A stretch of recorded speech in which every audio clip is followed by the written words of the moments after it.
Hello, everyone. Welcome to episode 17 of Title 24, presented by NBC Sports. I'm Ricky Carmichael, alongside Ryan Villopoto. Got to thank our sponsors before we get going. Like always, United Motorsports, Quad Lock Case, and of course, Boxo USA. We appreciate you guys jumping on board. You're great partners, and again, we appreciate you. And first of all, RV, I got to say, one heck of a job last week. Thanks for substituting and filling in, and massive shout out to Davey Coombs for coming on board. I listened to the show, and first and foremost, again, you did a great job. It was super informative, some great insight, and so good job, man. That was thank you. Doing it or what? Yeah, no, it was good. I was a bit nervous coming in, but with a co-host like Davey Coombs, there's a lot of times I'm watching the clock, right? And I'm like, Davey, we need to cut it off. You're talking too much, so, but it was good, as I'm managing the show and things like that, and good insight from him. He's been around the sport obviously forever. So there's only one Davey Coombs, so he's, it was good to have him on. Yeah, that was good. It was a good show. Great job. Yeah, it was a lot of fun to listen to you guys. And again, I appreciate it, and proud of you for the job that you did. And thank you, man. I went to High Point this weekend. It was a lot of fun to be back. That's the first Motocross race that I've been to this year, but nevertheless, it was exciting. Dude, that place got so much rain on Friday, as we talked about on the broadcast. And of course, I'm sure as you have heard, so it was wetter than anticipated and made it more challenging, I feel like, for the guys. But nevertheless, it was a lot of fun. It was interesting. There's no doubt. It was cool to have Kenny back, and but to get right into it, I go to that 250 class, and then you hear the news after the final moto and the overall about this Red Cross flag that Hunter jumped on, and we got some tape about that, and we have Hunter's view on it and what he had to say. So are you aware of the penalty that was assessed to you? Yeah, it was. I think it sucks. Yeah, it was. Apart from that, it was great. Yeah, that was a bummer. I think we actually have some replay of it too. Of here it is. Red Cross flag out to the right. It's a little step up. To be honest, as a racer, for me looking into this, I would be very upset, pissed also, especially because I feel like Red Cross flags are for, a majority of them or for guys that are actually hurt, that are down on the ground when they're being assisted by the Alpenstars Mobile Medical Unit or flaggers or things like that. This guy was already up. Also, too, I know there's lights on there. It's a step up. It wasn't a blind jump. So, look, I get it. I get there's rules. There has to be rules. But I also think that where the Red Cross flag is pulled and how it's pulled, and all those things have to come into consideration. If I was team manager, if I was Lars, I would be trying to protest it. I don't know if there's anything that, really a leg to stand on. But like Hunter said, I would be pissed, I think that, for sure. You're exactly right. Like safety first and foremost. And you brought up something really good, RV, about the guy wasn't even down. He was actually riding. He was eating off. So I think that the officials got it wrong. And I'm not trying to be insensitive, whatsoever. But I mean, dude, the guy was cranking his motorcycle up. He was going. It really wasn't I'm not even going to say it was it doesn't matter the size of the jump, but regardless, I think. But it wasn't blind. It wasn't a blind jump, right? Right. Mm-hmm. Yeah, it wasn't a blind jump. There was, I think, like to say, I think they definitely got it wrong on the penalty. I think they should have looked at it, and you can see Hunter turns around. We're watching, video, and you can see he turns around and he goes, "Oh man, he realized after the fact of what had happened."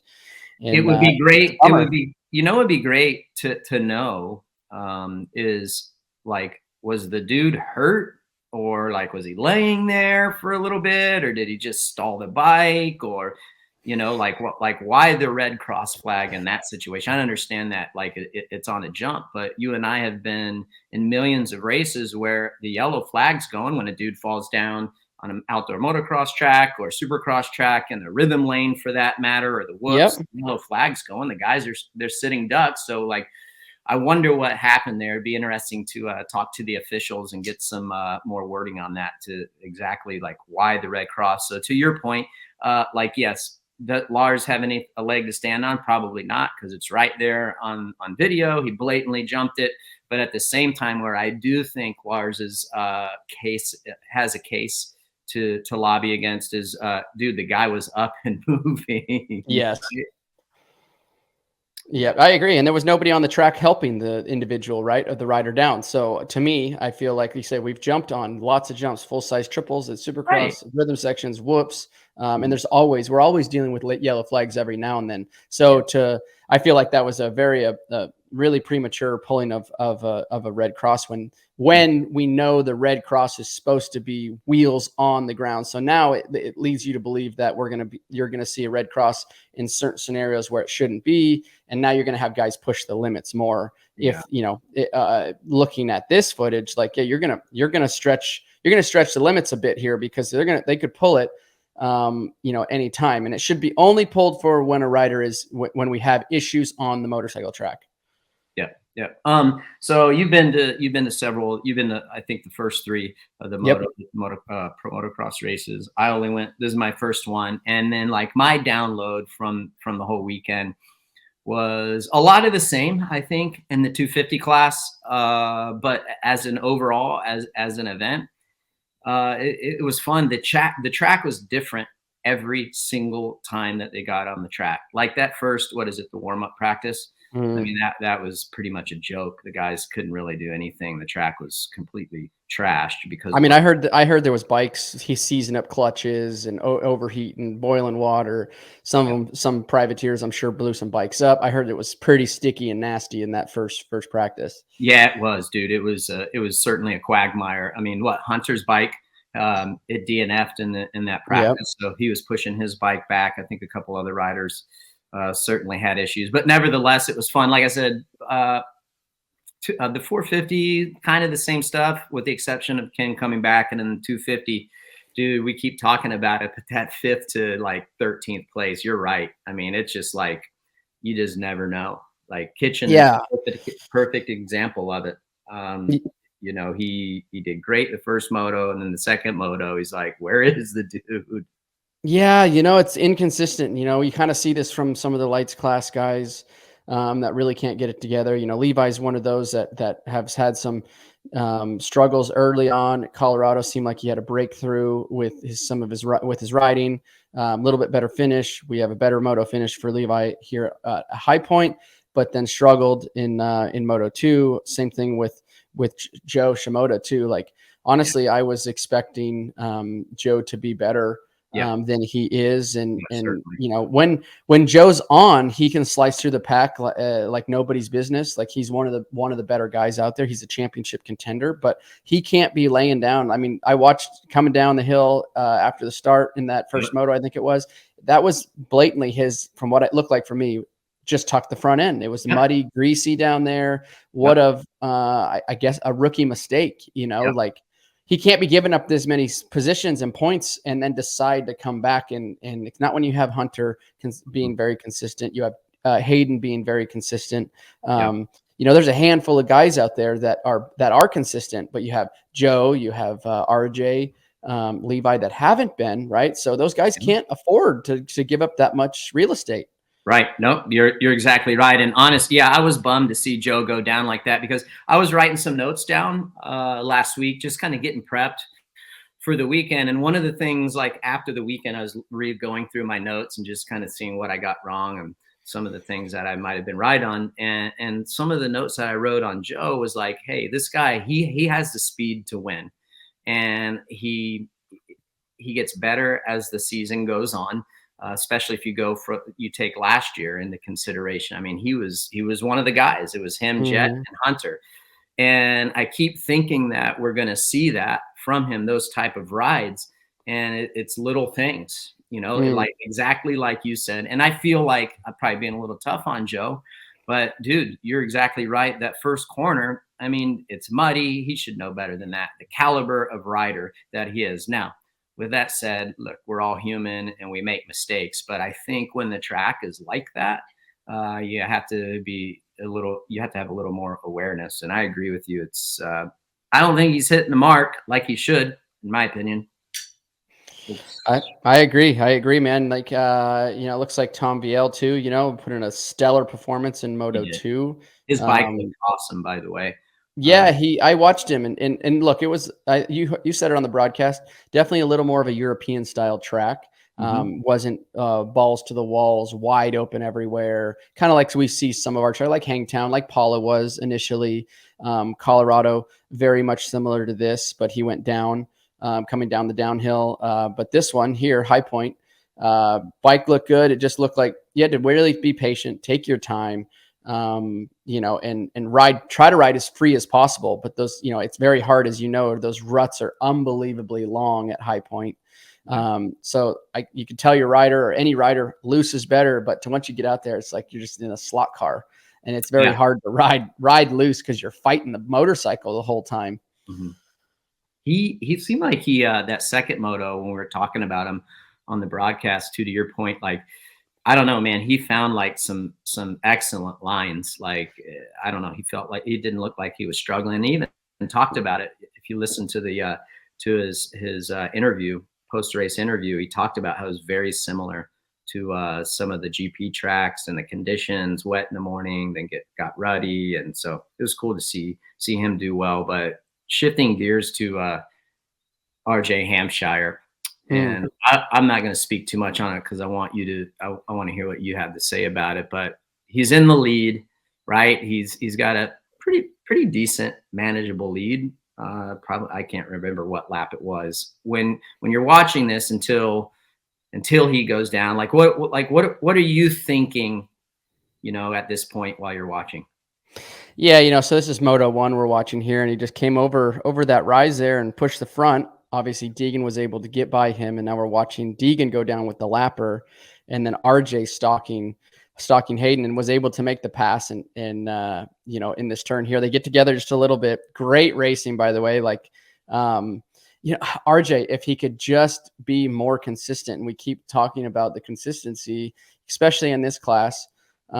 Everybody's all over the board. Like right here, I have results: 3-1 for Hunter, 1-7 for RJ, Haiden 2-6, Joe 7-3, VL 11-2, Chance 8-5. So it's all over the board, right? So, but I do have to say that RJ, being that the veteran that he is in this class, like, I do have to say that I bet his team expects more. Trying to reach get those consistent motos, right? Hunter's really the only one that's been able to salvage any motos.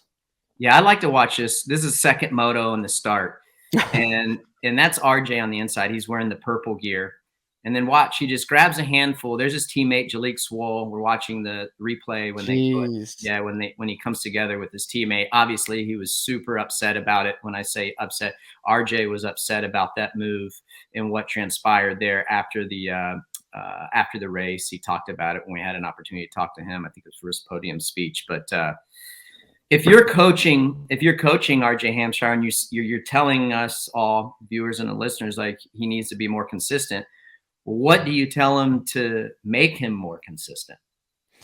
It's that's a very hard one without really knowing, but just from the outside looking in, the kid has the speed. He's got the talent. He's one of the hardest workers out there. He sticks to it, even with a first turn crash like that, and works his way up to a seventh. He doesn't have to show that speed every single time. It's about managing the race too, putting yourself in a good position. That replay that we just watched, to me, he's seen Jalik coming around the outside. He's like, I'm gonna fade out. Well, he faded way, like, basically into the side of him instead of giving his teammates some room there. That's the last thing you want to do. And maybe it hooked up something that I can't see, and the rear tire hooked up and he went straight or whatever happened. But once again, he's on the ground. How are you supposed to race with Hunter when he's going 3-1? And Haiden, in second in points right now with a 2-6, right? Like, that's fairly consistent. So, it's tough, I think as a trainer, or as what he should be doing. I mean, we could sit here and throw mud at the wall, but like, and see what sticks. But I think for him, he's got to like get his mind and his racing just to almost relax a little bit. Like it's not, you're better. You're substantially better than most of these guys. You should be, right? So calm down just a little bit.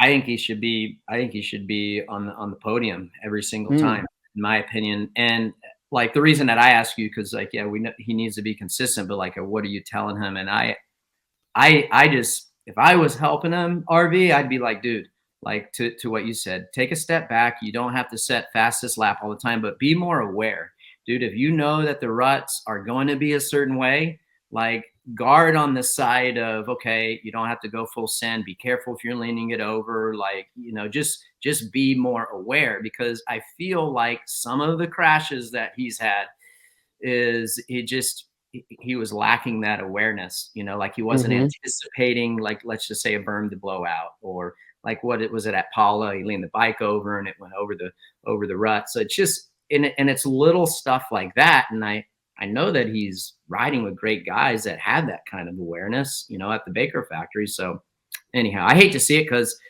I love his determination. I love how he lays it all on the line. I wish that he could seal it up more, because I think he's deserving of it, so anyhow, that's what I think of. No, I agree. There definitely needs to change up the program of some way, some form to get that consistency to be there, because that's really he's not lacking speed. Seems like Husqvarna has that bike laying some power down, because the last few starts, dude, how about that, right? Yeah, he's been getting great starts, right? So he's putting himself in a great position. He's just making these little mistakes that are really detrimental to his season. Hey, when you were watching the broadcast this weekend, and the first news that I heard when I got there on Friday to the track was how Deegan and that Monster Energy Star Yamaha team had tested with them. I guess they had an opportunity to talk to some people flying home yesterday that are on that team, and they said they did a lot of stuff, a lot of changing, just getting Haiden more comfortable. I said on the broadcast, and part of this could be because he's getting better and he's getting confidence, but I thought that his bike looked a lot better. And when I say that, I'm meaning like it wasn't stepping out as much, and he rides that ragged edge, like he goes, he sends it. We all know that, but could you notice anything to like where maybe he was a little less, I wouldn't call it twitchy, but the bike wasn't stepping out as much, or was it hard for you? Well, I think yes, and why I say that is obviously we had Hangtown, we had Paula, two tracks that are kind of similar in their own way, different dirt conditions, but not very ruddy, not very deep. Paula got rough but a different. And then we went to Colorado, right? And then I would say that was our first. If anybody had a fire drill on Monday, they probably had it after Colorado, because these guys haven't seen conditions like that in a long time. Majorly ruddy, rough. So setting your bike up for certain, not to say they set up for certain conditions, but I've been to the farm. There's some clay-based spots and a little sandy spots, but you don't get the really sticky, ruddy, grabby stuff that we saw this weekend at High Point, and that we saw at Colorado. So I could see them going back and definitely putting some time into making the bike a little easier to ride, less grabby with ruts, so that they don't have to hang on so tight. They can ride a little more free and in their zone more. So I do think that that more than one team, but like, do you have the information that Star, they went back and worked on that? Yeah, I would agree that I think that they definitely made some progress. Yeah, for sure. It looked good to me. A couple notables before we switch gears to the Premier class. Hey, two guys, Ryder D looked awesome this weekend. Pretty good starts, both motos. And then, of course, Chance Hymas, he did really well, was running up front there for a while. So both of those guys, I think, did really well and continue to grow and progress. And some of the notes that I wrote for this weekend, I haven't even talked to you about this, but one thing I'm looking for is like those two guys, Chance and Ryder D, can they go from, instead of one moto getting 5th and then the next moto getting 12th, can they go from, okay, 5th to their worst moto is like a 7th or an 8th? Can they make that jump to not get outside of the top 10? And so when I'm watching these races, Like those are the fun things that I'm looking for. And can these guys answer the bell? And I think that the 2 rookies did a great job. Did a really good job. They did swapping moto finishes. Chance was an 8.5 and Ryder went 5.8. So they swapped moto finishes. And yeah, no, I think that they're both right off the cuff there. I think Chance a little bit closer. He's had a taste of leading some laps recently. And I think he's right there. Same with Ryder. I think Ryder's just outside the bubble. And for these young kids, like I think, like we've said before, there's like 13 factory motorcycles out there, and some of the the age gap or the experience that we see, guys from like RJ Hampshire, for example, that's been in the class, or Joe that's been in the class for 5 or so years. Yes, Joe's still young, but he's been there for a while. He's a lot longer. He's got the experience of the racing and all that. I definitely see that these guys by the end of outdoors, with like finishes, like you said, 5.5, 6.5 inside the top 10. Both motos, and then what's to come for next year is the big question for both of those two and the rookies, because they'll have a season of outdoors underneath their belt, from Chance to Ryder. So I think we see big improvements, big strides for next year with those 2 rookies. Yeah, for sure. And I think, what's so good when they get those starts, dude, I think they learn what they're learning is invaluable, no matter, how much they're out the practice track with these guys. I mean, at least that I felt, RV, the best way that I was learning when I was younger was like, if I could get up there with like Lammy and K-Dub, and you just learn so much, that pace, how they charge, breaking points, where they're accelerating, all that stuff. And I personally think that what they're learning there when they get good starts goes a long ways. I agree. Yeah. Justin Cooper, hate it for that guy. He was second in points. That was a gnarly get off, dude. Here you go. Oh. Yeah, those rollers, the left hand, rollers at high points always goes down. Looks like he just lost the rear. And I know, like, to the fans' perspective, I know, for your information, I should say, is everybody was running these paddle tires, which is the right move. But I will say High Point has such a hard clay base in some areas. We've seen it. Here's some photos of him in the hospital with, looks like a seatbelt just burnt a hole down his chest and up his neck. So bummer to see that, but they're running the paddle tire. And I know that High Point, you do too. The clay base in some spots is so shiny, so slippery, so hard that really got to manage the rear tire when it's in, when you see those conditions, where this first practice where he went down, 90% of it was probably a muddy condition. And and then there was one of those slippery spots that just exposed itself. And those tires do not work very well. The paddle tire does not work very well on that shiny clay stuff. No. Do you, RV, if you put yourself there this weekend, are you gambling on the fact that you'll cut your losses on the start and go with the tire that works better everywhere else? Or are you going full scoop just to get the whole shot and then try to manage it on the rest of the track? If I was there that weekend and I was racing, I would be managing the motorcycle track, and I would pick the paddle just for the start, because I've seen how. Yeah, I would. Yes, I hated the paddle tire, and I know the new. I think there's like 3 or 4 versions since I've raced it, so I'm sure it's a lot better. But even still, the tread pattern does not promote to be well on hard pack stuff. So, but I second moto, I would have went with a cutback tire, I believe, which is a standard tire, more of the tire they see at all the races that they run. I don't know the tread pattern of it, but standard tire, and they cut the back knob on every other one to essentially make you a scoop, more distance in between the paddle, or in between the lugs on the tire. I would have chose that for Moto 2, but Moto 1, I don't see how you couldn't have not ran the paddle. Wow. That's good stuff.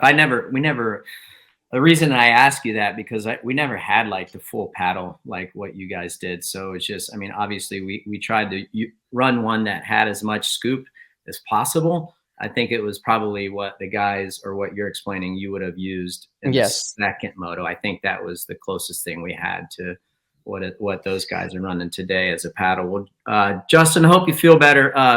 I think he's going to be okay. I think he's going to be sore. I heard from his sources that he's going to be okay. He's going to be sore. He had a hole in his like esophagus, like trachea. Crazy. Yeah, but those things, they heal up. They heal on their own. I don't think there's much you can do other than just rest it. But from what I had heard, it had already started to close up. Switching gears, 450. Man, it was great to have Kenny there. That was a That nice. was. Yeah, right. That was a nice surprise. Were you expecting that?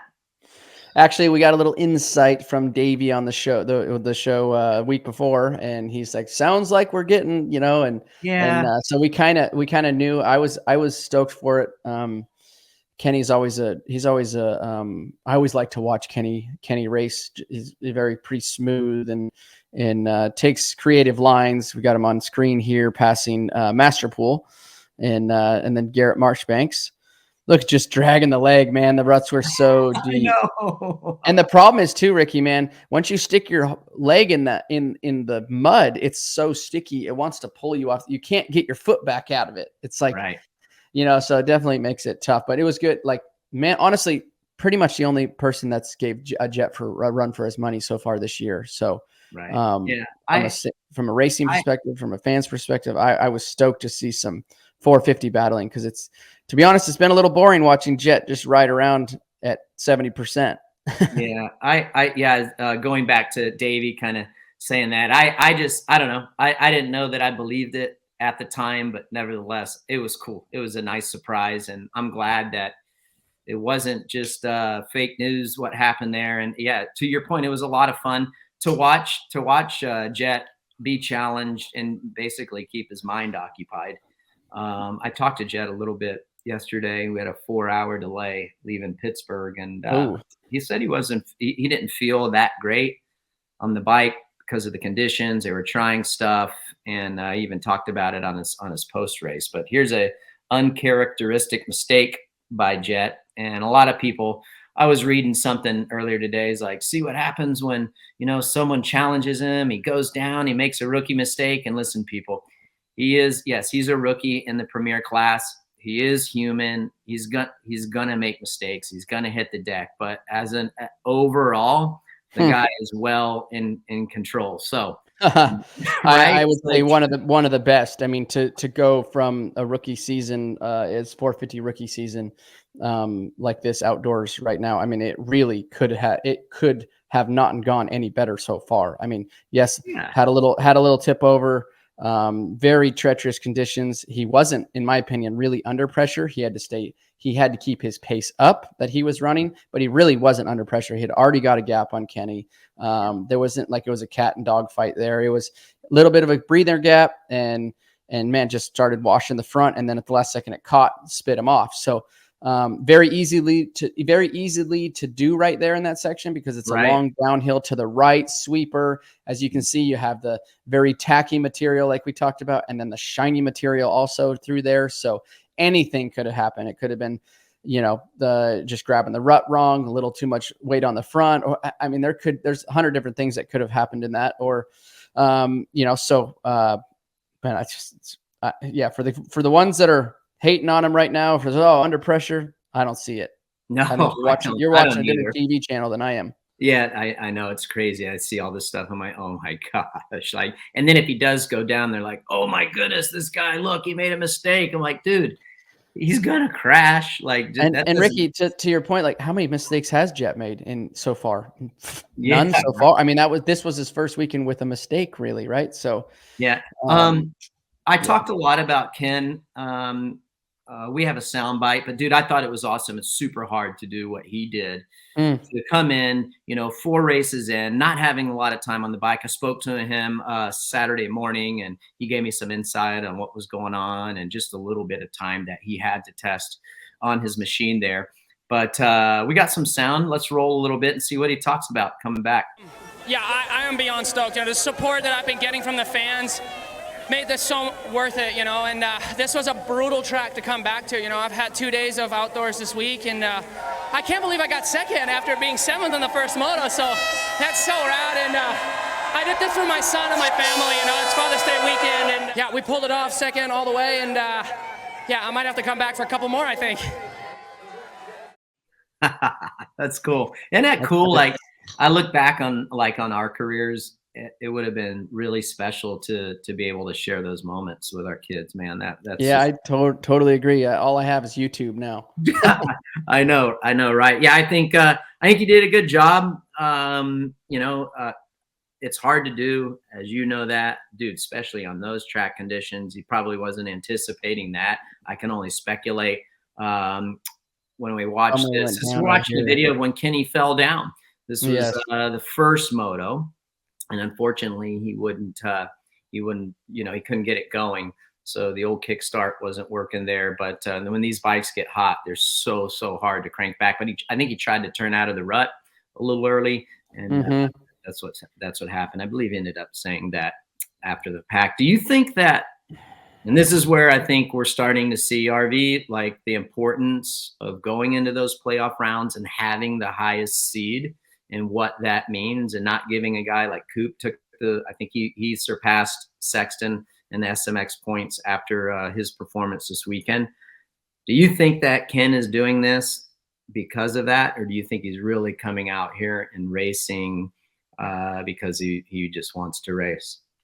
So obviously I'm gonna spitball here, but if I'm Kenny and that is a priority, which I believe it is a priority for him, for his team, to do the last SMX rounds, I think he needs to get up here, right? He needs to come out and put in some good performances, even though he's not racing all of them, but just like a 7-2 for second overall. Like those are some valuable points for the SMX World Championship, right? Coming into those playoff rounds. So, and also too, like, maybe he said, "I am just coming out to have fun. I'm tired of sitting on the couch." That totally could be it too. But you know that there's a little bit of like, hey, I know I need to get back to racing a little bit. I can't just sit all summer off and then expect to come out and be my best at these last 3 rounds, especially when we only have 3, right? It's not like you have a 17 race series where I'll race myself into like where I need to be.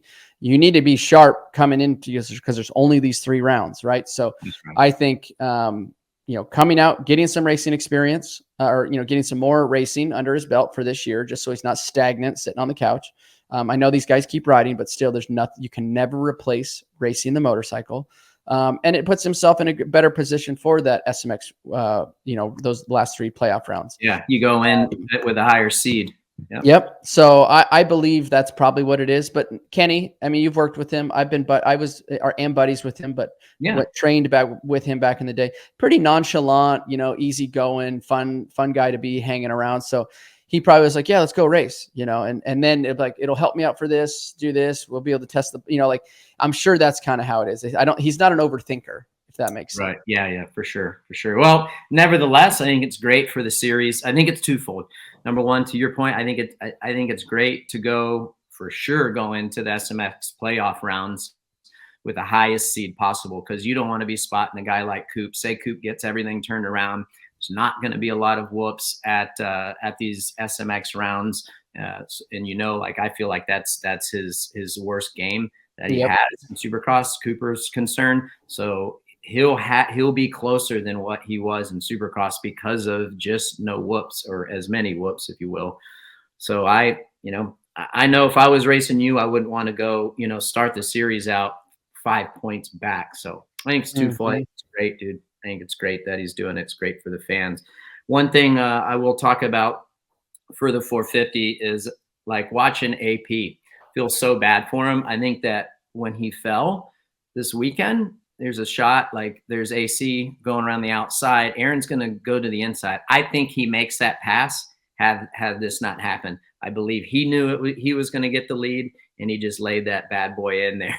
There was nothing to lean against.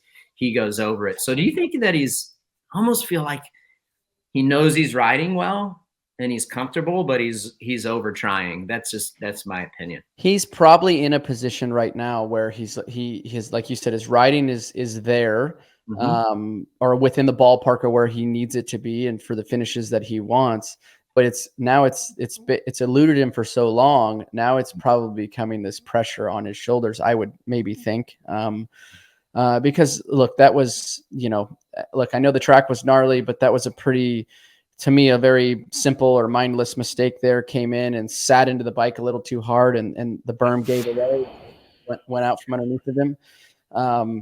those little mistakes, trying too hard type thing, like almost go slower to go faster in this scenario. It's tough. He's had a tough season so far. I think what could, if you put that out there of like, if he would have got his first Supercross win, would that have changed his trajectory in riding and mental and physical side of his racing to get that win in Supercross that eluded him last lap, So I don't know. It's a tough thing. I've never worked with Roger personally, just from Motocross Nations, but I can tell you Raj probably isn't too stoked right now. No. He's not. Raj is, you haven't other than Motocross of Nations, you haven't had the opportunity to work for him. And dude, he's cut from the same cloth as you and I. He'll give you some rope for a little bit, but you better perform. And when you continue to make, mistakes, and especially when you have the speed, it doesn't go over well with Raj, and he loses his patience really quick. And you know what? I love AP, but he's better than what he's doing now, and he's making mistakes that he should probably try to tighten up a little bit, if I'm being honest. All right. Well, you know what, dude? We got this is one of my favorite segments of the show, RV, is where we take care of our great fans, our loyal viewers and listeners. Quadlock is a great partner of ours, and every week we do a Quadlock case question of the week. And this one is kind of outside of racing, and the reason that you win, James _Coat_, we appreciate you tuning in to Title 24 every single week, whether you listen, whether you view. So James asks, he says, it was for both you and I. He says, after watching this week's race at High Point, it makes me wonder, why can't the Progressive X-Star Suzuki team put an electric starter on Ken Roczen's bike? And before we get to some other questions about the weekend and all this stuff, James, we appreciate that question. And this is why you win it, because we can elaborate on it. I'll take this one. When we had RCH RV, we went to Japan a couple times with Suzuki, and we spoke with them. They're like, hey, at minimum, you have to have the electric start. You're already the heaviest bike. Right? You have the least amount of technology in the bike, but you just go ahead and put it on there, put it on there. And they said, well, we don't want to make the bike more heavier. And then it got down. At the end of the day, this is what it's about. It's about cost. And you just can't put an electric start. For people who don't understand why they don't do it, from what I know, you just don't put an electric start on. What you have to do is you have to completely configure and change the casting of the cases to be able to fit the electric starter in there. That changes everything. That costs money. And when, at the end of the day, this is a business for Suzuki. And when you're not selling enough motorcycles to justify what that cost is going to take for them to change the casing and the moldings and the castings to have an electric start, they're not willing to put more money in, or at the time they weren't, and it appears that they still aren't. They weren't willing to make that investment that it would take, because they weren't sure that they could recoup that money. From a business standpoint, that's smart. If you and I were owning Suzuki, I would probably try to get the cart in front of the horse. I think that maybe, I would gamble. If you're a gambling man, you would do that. But long story short, I know that I've rambled on. It's a business decision, people. And, they don't feel like putting an electric start, or at the time, they didn't feel like putting an electric start on the motorcycle was what they would have to spend on there. It was too big of a gamble financially for them to do that. So, and I think, to your point, Ricky, like they, at the time when you had RCH and you went over there, Suzuki was still, they were no longer factory racing, actually. Remember, you guys were the factory team. So they've already had pulled back a little bit. And then they gave you guys the full reign of going racing from a privateer, or not privateer, but a privately owned team. And it's same thing now. One thing has to be said, though, I will say, is really from the development side in the US, I mean, Suzuki's a very, very underdeveloped motorcycle. So I personally think like the guys over there, Dustin Pipes and Pipes, the family that own the team, the Progressive, the Twisted Tea, that whole setup over there, like for Kenny to be able to come out and ride, number one, that track was gnarly. To ride it the way he rode it with not a lot of time on or developing that 450 outdoors, pretty damn good platform, I would have to say. You don't come out swinging like that on something doesn't have a good foundation underneath of its wheels. So, I kind of heard some crickets maybe through somewhere on Vital that maybe there is an electric start coming for next year. But it, that is all hearsay. We'll find out. But yeah, amazing job by those guys to get Kenny out there to race Supercross like they did and be a contender in Supercross, and now jump in fourth round and be a contender for some moto wins. That's massive. That's saying a lot. Yeah, massive shout out, dude. And you just crush it with that, with those views and analysis on that. And you're exactly right. Massive shout out to the Pipes family and the whole crew at HEP. And make no mistake about it, dude. They got some pretty good personnel over there that's been around, that has a lot of experience. I mean, Larry Brooks, for example, you take him. I mean, dude, the guy's worked with the best guys in the business: Jeremy McGrath, James Stewart, Chad Reed. I mean, he's worked, he's Yamaha forever. He's a professional racer. Dude, he knows what the heck's going on. So, I mean, this is a great race team. And, just because it doesn't have an electric start doesn't mean that the bike doesn't work properly and you can't make it win. And Kenny is a testament to that, so great job by the whole HEP team. I'm pumped for you guys. It's tough to do, tough to race against these manufacturers that they have deep pockets? Of course they do. So definitely kudos to them. And James Coate, we appreciate you. If you just direct message us, we'll put you in contact with Quad Lot Case and get you sorted out. One thing about Kenny too, I think, and the Suzuki is, I think that the effort that the AGT team is putting in and the results they're getting, this might ignite a fire with Suzuki and get him to update that motorcycle, and if it's going to be electric start here soon, because obviously we see what happened. He laid it over, nothing crazy. Bike was on its side, got it up, couldn't get it in neutral. Then he couldn't start it. All those problems that seventh would have probably stayed a third, let's call it, So let's hope they're watching, because we need another manufacturer like that involved. And, hopefully soon they'll have an electric start and be a little more competitive in a scenario like this. Right. We got some other fan questions, RV. Hey, let's go global with our fans, bro. Let's do it. Yeah. Ben Mulren. Hey guys, big fan from Oz. Appreciate you, Ben. Question for the show that I'd love your views on. How long do you think Jett can stay at this level for? His approach to racing seems more laid back than RV and Dungey. Do you think this will translate into him being able to stay in the sport at the top level longer than others? That's a good one. Multi-time champions. Good question. What do you think, dude? I do think they've definitely changed up from your career, my career, the Dunge. I think everybody's kind of has a different outlook on their racing career today versus myself, Dunge, and you. So I think that alone is going to help, but also being in Jett's position, I think, look, you're getting pulled in 100 different ways. And I've kind of heard this because I know some very close people to his group, it's sometimes it gets a little overwhelming, and it's not, we didn't retire from the competition side, right? Or necessarily the workload. It was a combination of all that mixed together.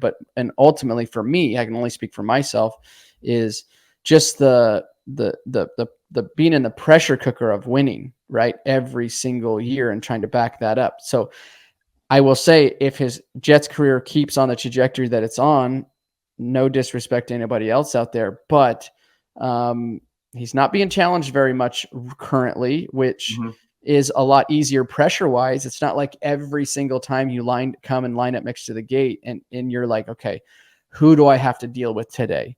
Is it going to be Chad? Is it going to be James? It's always going to be Dunge, for me.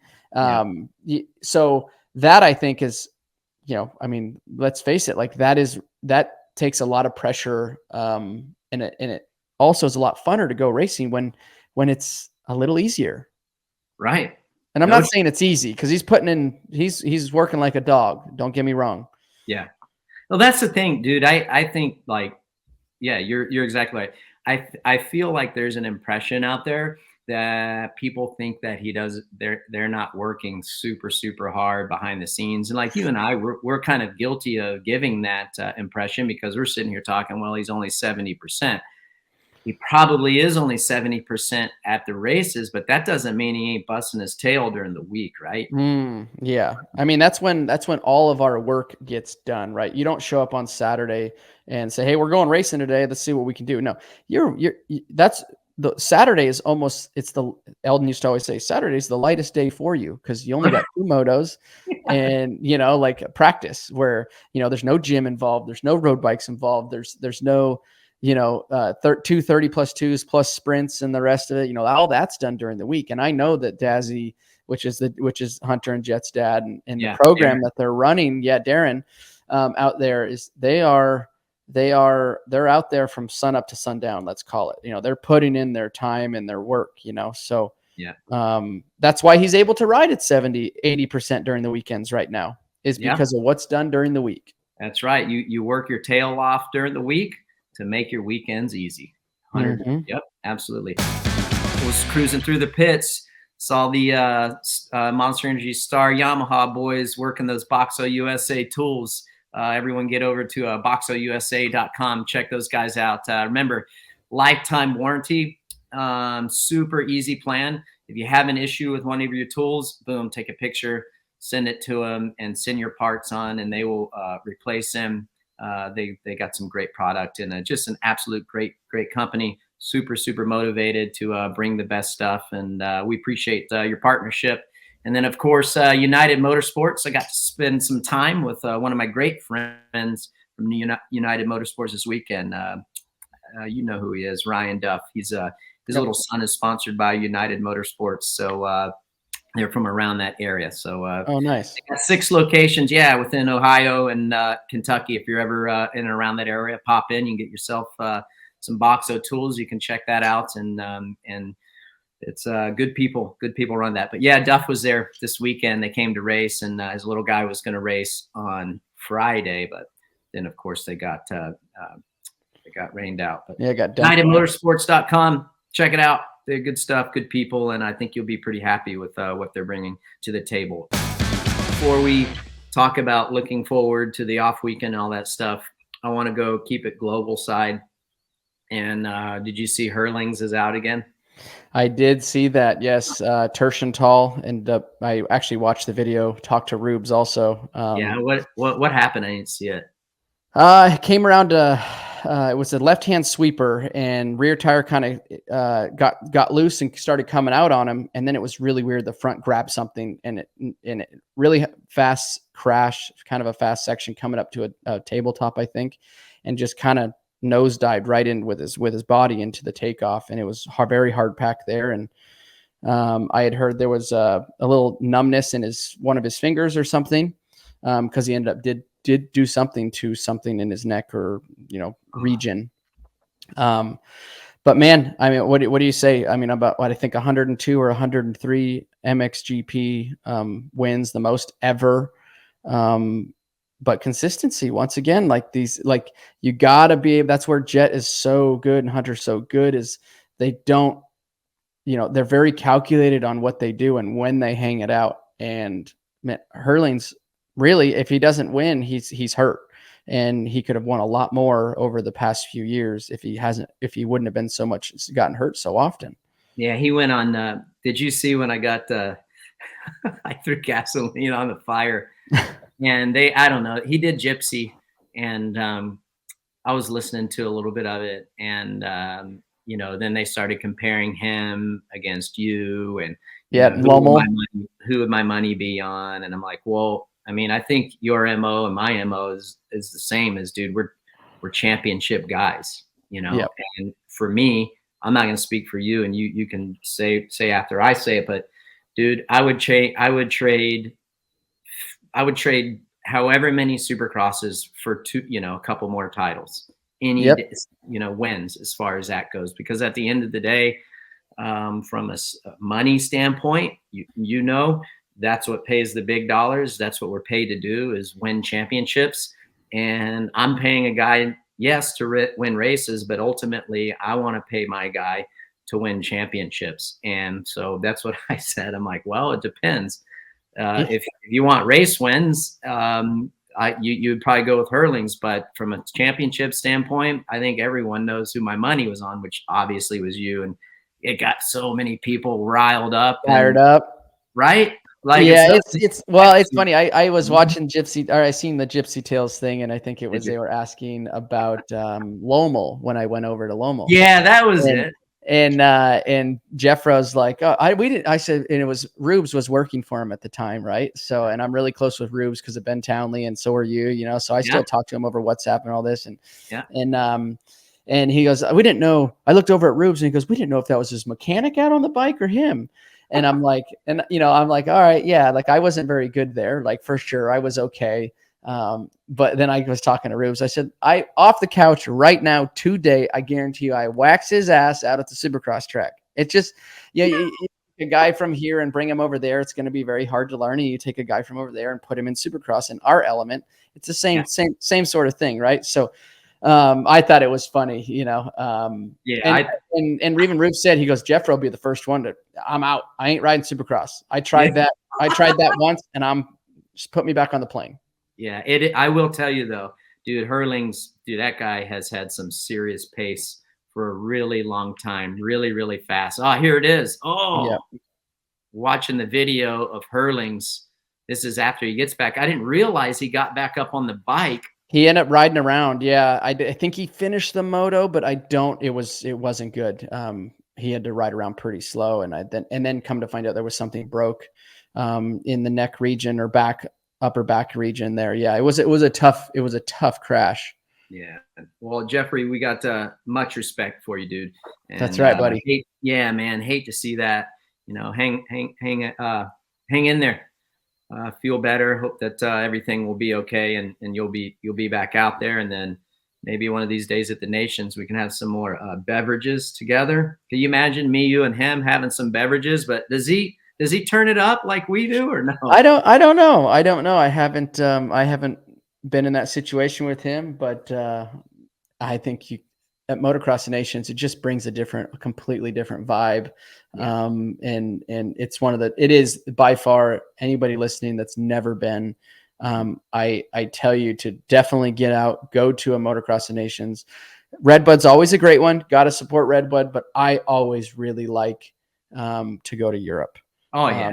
And race over there. The vibe is just insane. Not that it's not at Redbud, because it's great at Redbud. Go and do that one also. But if you can get to Europe, go try Europe at One Out, because it's really, really phenomenal.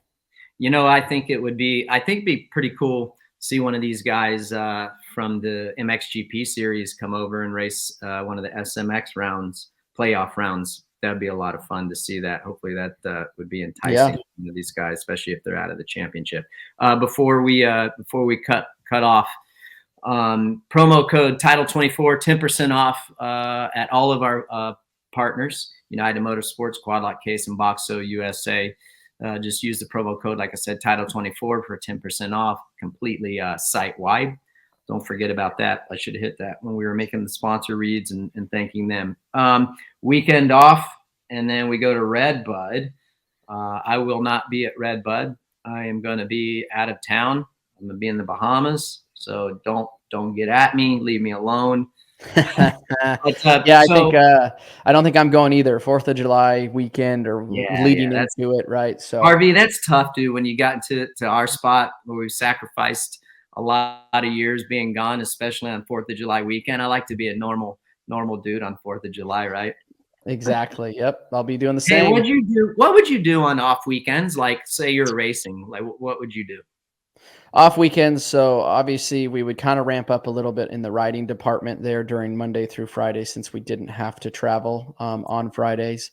So, but as for on the bikes but on the bike, off the bike, gym stuff, workout like that, wasn't much of difference. We'd probably add one. So like on a Tuesday, it would be 2 motos. Thursday would be also 2 motos, instead of normally Thursdays for when I was racing was 1:30 and then some shorter sprint stuff. And then we'd fly out Friday. So we would get back into doing 2 on Thursday, and maybe just a little bit of light riding on Friday. And then I would try to, we were still bike ride hour and a half on Saturdays, but then after that, I'd try to go and we were right on, I was in Claremont. So I was right on Mineola, the lake. So I'd try to go out in the wakeboard boat as long as it wasn't smoking hot, because that's one thing I tell these guys. Like, I know it sounds fun. Golf sounds fun. Wakeboarding sounds fun. All this stuff sounds, but the sun is it drains the life out of you. So you got to be very careful to not be stuck out there on the boat, so it's just a catch-22, because you're like, oh, I want to do this. But then Monday I was hungover just from the sun alone. Yeah. You're lucky that you're luckier than me, because I wasn't hungover from the sun. On Mondays after a weekend off, dude, I'd be in Destin going large. I was like a caged lion. I would doing their stuff on Thursdays, and I'd be like, okay, I need to get like 640s in this week, right? I'm going to do it like Monday, Tuesday. I do sprints on Wednesday. I'd ride 4 days in a row, just be completely smoked, so I could get out of there Thursday. I'd have Friday off. When I say Friday off, and you know this, just because we had off, we're not talking from cardio. We still had to do cardio, but I'm like, I'm out of here when we're done on Thursday. And it was Friday and Saturday was full blown. Thursday was recovery. And normally Mondays, those first day backs were a little tough. It was a little rough. Yeah, always. And like I said, it's tough. And I think that's what I've said this before on the show. I think that's what I admire about the guys today. They're able to, they're learning to separate the business and the racing side, and still have a good time when they're not racing. Where for me, I even if I wasn't racing a weekend off, whatever, I was still I was still stuck in that rut of, we're going racing. I couldn't detach myself from it. And I think that isn't good in a lot of ways. I think to keep the fun in it, to keep you energized for a longer career, I think you got to learn to separate yourself from the racing side of it. Yep, certainly. Yeah, I'm definitely envy of those guys today, for sure. Great point. I know we got the weekend off, but still some motorsports actions and things to keep in mind. SMX Insider with Weege and JT comes out Thursday at 2 p.m. on YouTube. Going into an off weekend doesn't mean there isn't much more motorsports to watch. Dude, epic. So pumped. Saturday, it all starts with NASCAR's return to NBC as the Xfinity Series kicks off at 3 p.m. Sunday. Grab that screen again. The action starts with IMSA. WeatherTech Sports Car Series, 6 hours at the Glen. 10:30 a.m. Eastern. Starts on Peacock, then moves to USA at 2 p.m. For you two-wheel fix guys. Hey, check out MotoGP at TT Assen. I've never been there. I want to go there. That's at 1:30 Eastern on CNBC. The NASCAR Cup Series kicks off the charge to the playoffs in Nashville under the lights. It starts at 7 p.m. on NBC. Man, I love we were there for Supercross. That's definitely going to be a party. I raced NASCAR or Nashville in the truck series, and I ran out of talent. But make sure you check that out. I'm super excited about that. That's going to be a lot of fun. RV. We got one in the can. We need to thank everyone for watching. We appreciate all your guys' support wherever you watch. Make sure you subscribe wherever you download your podcasts, or on all the podcast applications.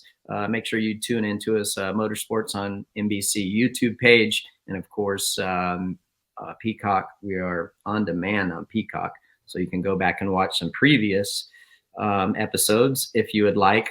We appreciate all the interaction that everyone that you give us and you do for us. We love the questions. I will say the questions, ramp them up a little bit next week for sure. Some of the questions that we don't answer, I don't want you guys to get bummed, but a lot of it is because some of the questions are answers that we give on the analysis, like during the races, kind of answer the questions. So if you can kind of think of some questions that are maybe not so much related to the actual race that weekend, that would be helpful for RV and I. But nevertheless, we appreciate all the viewers, all the listeners. Again, like, subscribe, comment, and make sure you check us out. Have a great trip this week with your family. That's going to be epic. You deserve it. You worked hard for it. I know the kids are going to have a great time, and send us some pictures. I will. We'll be up in Craig, Alaska, catching some king salmon, hopefully, and get some good weather. So we're stoked. Look forward to it. Make sure you catch enough and, send some down this way, right? That's right. Vacuum pack it and seal it up and send it on. That's right. All right. We'll see you guys. Next week. Thank you very much. Hi, folks. Lee Diffie from NBC Sports here. If you truly enjoyed what you just watched, you can get more news, interviews, and highlights by subscribing to the Motorsports on NBC YouTube page. You can get it all, so go for it.